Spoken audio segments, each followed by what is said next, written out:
की जय, माऊली ज्ञानेश्वर ज्ञानेश्वर महाराज महाराज की जय, जगद्गुरु तुकाराम तुकाराम महाराज महाराज की बोला जय, बाबा ब्रह्म एकनाथ महाराज महाराज की जय, सच्चिदानंद श्रीपाद बाबा महाराज की जय, सच्चिदानंद रामदास बाबा महाराज की जय, सच्चिदानंद नारायण बाबा बाबा महाराज की जय, सच्चिदानंद रोहिदास बाबा महाराज की जय, सच्चिदानंद छबुलाल नाना महाराज की जय, आप अपने गुरु की की जय जय, आप अपने माता पिता पिता की जय, आता हृदय आपले चौपालुन्या भले वरी वैसवी पावले श्री गुरूंची ते नमस्कार राम समर्थ सद्गुरु श्रीपाद बाबा की जय प्रस्तुत प्राप्त प्रसंगी प्राप्त काल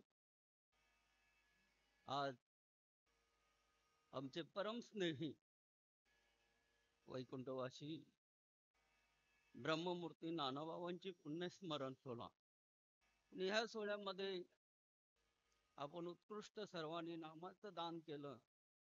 आता लास्ट वेळ माझ्याकडं आली, उरते ती सर्व बांबूकडे बाकी सर्व शेवटी बांबू पण पताका लावायला लागतेच नाही गो असो माऊली महावैष्णव ज्ञानोबा तुम्हा आम्हाला वर्णन करून सांगतात.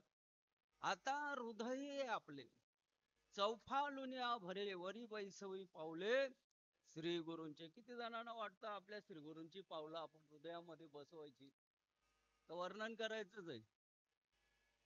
नाही नाही, ते जमतो म्हणजे आपल्या हृदयामध्ये श्रीगुरूंची पावलं आहेत. बाकीचे असतील नसतील ते मी सांगू शकत नाही, माऊली सांगतात. आणि हे बसवण्यासाठी काय करावं लागतं? योग्य तो चिंतन करावं लागतं दिलेल्या नामस्मरणाचा. आणि चिंतन केलं तर त्याला ओळखण्याची सहज खूण आहे ना. त्याच्या चेहऱ्यावरती तेजी असतो, त्याच्या बोलण्यात पोकळतापणा येतो आणि त्याचं प्रेम असतं. माऊली महावैष्णव ज्ञानोबा सांगतात, जयाच्या मुखी पिसाट शब्द 18व्या अध्यायामध्ये वर्णन कर. सुखे येती वेद म्हण का सचिदानंद न होती. काही त्यांना वाटतं वाईट बोलतात, वाईट नाही बोलत, त्यांच्या अंतःकरणामध्ये तो कळवळ असतो. आणि त्या कळवळीच्या योगानं ही व्यक्ती अशी होऊ नये, ती अशी व्हावी म्हणून माऊली प्रत्येक वेळेला आम्हाला दिशा दाखवतो. आणि त्या दिशेवरती जर आपण राहिलो तर नक्कीच आपण ते तिथपर्यंत पोचल्याटाली राहणार नाही. आता भाऊनी सांगितलं 98 साली समर्थ सद्गुरू श्रीपाद बाबा आम्हाला भेटले. भेटल्यानंतर आमच्यावरती फार आम्हाला त्रास होता. त्यावेळेला बरेचसे बोलायचे, आपल्याकडे महाराज नाही का, मग तुम्ही कुठे गेले. आमच्या अंतःकरणाला माहित होतं का आम्ही योग्य दिशेला गेलेलो, आणि योग्य दिशेला गेलोय.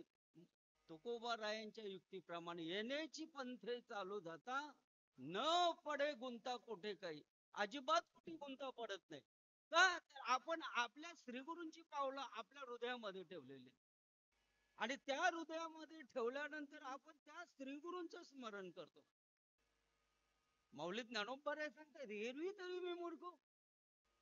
एवढं तत्वज्ञान सर्व श्रेष्ठ झाले, ते जगामध्ये श्रेष्ठ झाले ते माऊली ज्ञानोबा सांगतात, एरवी तरी मी मूर्ख. जरी झाला असे हवे की संत कृपा दीपक सजवलं असे. इतर टायमाला मी कसा आहे, पण माझ्या निवृत्ती दादांच्या कृपेने, माझ्या श्री गुरूंच्या कृपेने मी सोज्वल झालो. जसं आपण सोज्वल झालो त्या पद्धतीने नुसतं बोलाचीच कडी, बोलाचाच भात जेवून या कोण तृप्त झाला. बोलण्याचा विषय नाही, फक्त हा विषय अनुकरण करण्याचा. अनुकरण करून आपल्याला आलेला जो परमात्मा स्वरूपाचा अनुभव, आपल्याला आलेला जो देवाचा अनुभव, आपल्याला आलेला जो श्री गुरूंचा अनुभव, सेवितो हा रस वाटितो अनेका होऊ नका रान भरी. विटेवरी ज्यांची पाऊले समान तोची एक दान शूरदाता. तो एकच दान शूरदाता आहे. कोण? श्री गुरु दान शूरदाता आहे.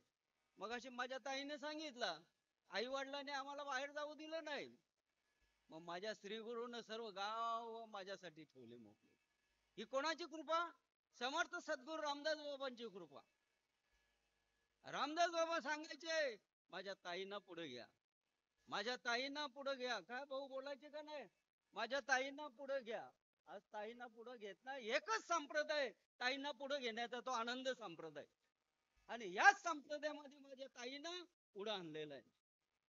अरे जर ताई नसेल पुढे आली तर मग काय उपयोग झाला असता?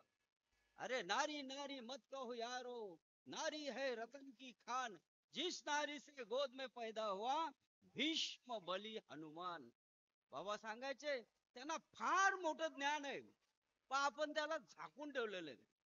आमचे समर्थ सद्गुरू आबा महाराज सांगायचे बाईची जात कांद्याची पात बस मरली लाद बसली घरात. पण माझ्या रामदास बाबाने ते सर्व उकडून काढलं. आणि त्या त्या वेळेला जिथे जाव तिथे ताई मंडळी आपल्या आहेत. मागे असाच एक विषय आला अधिक महिन्यामध्ये. आपला भोसले महाराज कार्यक्रम करायचे आणि ते कार्यक्रम देव मध्ये असायचे. आणि तिथे असताना त्या महात्म्याने सांगितलं ताईंचं कीर्तन जमणार नाही. बोलताना लेडीजचं बोललं, ते लेडीजचं कीर्तन उभं राहून इथे करता येणार नाही. मी महाराजांना सांगितलं महाराज काही काळजी करू नका, आपण बाहेर मंडप लावू. पण पाऊस होता ना, पाऊस असल्या कारणामुळे ते काही जमलं नाही. मग गुरुजींनी सांगितलं चला, बोलतो नाही उभं राहत बसून तरी प्रवचन करतील. चालेल, बसून प्रवचन केलं. शेवटी शेवटी त्यांची वेळ आली प्रवचनाची आणि त्याने माफी मागितली. हो, एवढा महात्मा उच्च कोटीला गेलेला त्याने सुद्धा माफी मागितली का बाबा आमची जी परंपरा आहे, आमचा जो फड आहे, याच्यावरती आम्ही ताईंना कीर्तन करू देत नाही. तसंच देवमध्ये असताना देवळामध्ये त्या टायमाला आम्ही समक्ष साक्षी होतो. तर तिथे पाटी लावलेली होती. मी अनुभवाचा विषय सांगतो. इथे स्त्रियांनी कीर्तन करू, बाबाने अभंग घेतला ना, त्या पाटीकडे लक्ष गेला आणि ते शब्द बोलले मी नाही बोलता येणार, मला नाही बोलता येणार. कोण आहे म्हणून तो, कुठून आला तो? आजपर्यंत तिथे पाठी लागली नाही.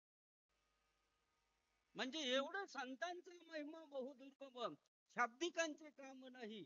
बहुदुजड जरी झाली गाय मैसम, तरी काय होईल कामधेनु. भरपूर पाठ पाठांतर केलेलं आहे, भरपूर काही शिकलेले आहेत. एका शब्दाचे 10 अर्थ सांगतात, पण आता कबुली देतात. अरे भाऊ, तुम्ही आणि तुमचे सहकारी एक दिवसात माल घातले तर 10 दिवसात बोलायला लागतात. ही त्यांची कृपा आहे, श्रीपाद बाबांची. आम्हाला आलेल्या परंपरेनुसार त्यांची कृपा आहे आणि त्या कृपेस्तव आम्ही बोलत असतो.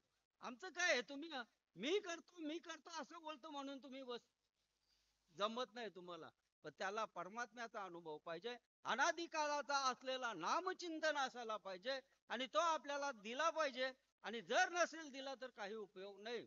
मग ते बोलतात मोरांगी अति डोळस, अंगभर भरली पिसे, एका दृष्टीविना आंधळे झाले तैसे विद्वांस सुगा. बघा ते विद्वांस आहेत, पण त्यांना डोळे नाही, त्यांना प्रेम नाही. कोणी वर्णन केलं? नाथ महाराजांनी सांगितलं, एका दृष्टीविना आंधळे झाले तैसे विद्वांस सुगा. माऊली तेच सांगतात हरिपाठामध्ये, अनंत वांचाळ बरली ती बरल. का शब्द समजत नाही? त्यांच्यावरती देवाची कृपा नाही. वेळ झालेली आहे बाबा. धन्यवाद. कुंडली कवर हरी हरी विठ्ठल विठ्ठल श्री श्री हरे राम हरे राम. राम चला. हरे हरे, हरे कृष्ण राधा कृष्ण